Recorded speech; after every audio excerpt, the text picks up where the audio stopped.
serius sangat keren apa benda dia cakap tu. Okay, sebelum ni pasal isu taunting tu, Gorgeous boleh bagi balik ke bang?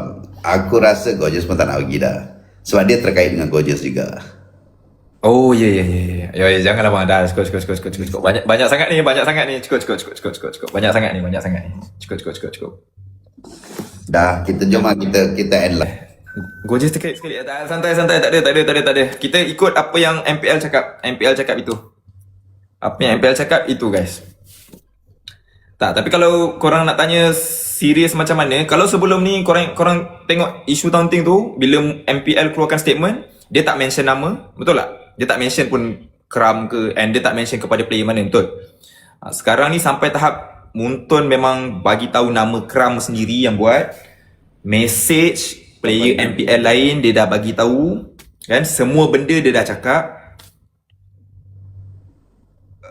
The damage has been done lah. Dah terlalu besar lah. So Betul. apa